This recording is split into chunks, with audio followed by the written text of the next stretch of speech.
Some years ago, a burden came upon me, so strong. I was a very young man, just finished my undergraduate. I wanted to enroll for masters then, and I just was at home. And this burden came. Every month, I go on 21 days fast and pray. 21 days fast. And my anger was, why is it that most young ladies in Benue are just casually given to prostitution? So cheap that most times it is even noised abroad that the girls in Benue are cheap. That with 2,000 naira you can just get somebody. I say, what kind? How then we young prophets get married?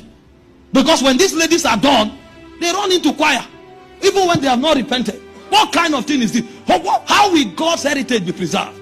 And I had this burden because that's how I taught them. And I started praying.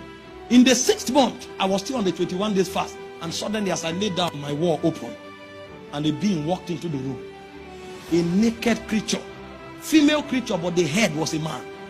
Carrying an apron on the neck like a prostitute. And when I saw the creature, out of anger, I wanted to stand up. I discovered I was paralyzed. And he walked around me because, you cast out demons, not principalities. Principalities can meet Jesus after 40 days fasting and say, if you are the Son of God.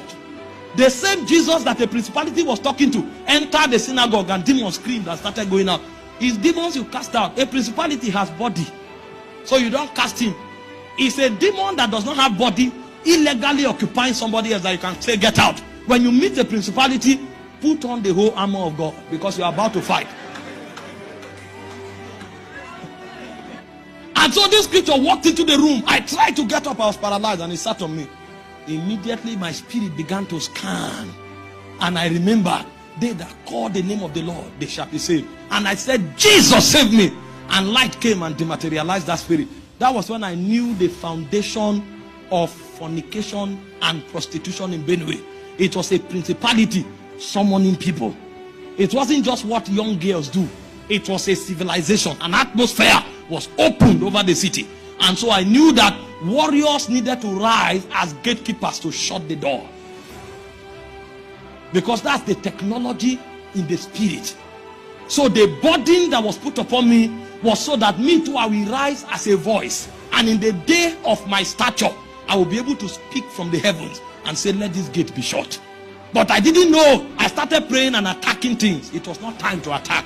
It was time to journey back to Horeb, the mountain of God. Because when Moses had that body, he thought he would kill all the Egyptians. No, that was not the time to kill. That was the time to find the mountains of God. And the Bible said, Moses in Exodus chapter 3 verse 1, he said he was keeping the sheep of his father-in-law Jethro until he came to Horeb, the mountain of God. The whole technology of burden is to bring you to the mountain of God. If you have not arrived at the mountain of God, it means you didn't hear correctly. So the first set of people that respond to the call of the bride are those who are called burden bearers. They hear something. That thing they hear becomes a weight in their heart. God shares his anger. He shares his desire with them. And they carry it upon their shoulders like weight. And they nurture it until that weight brings them to the presence.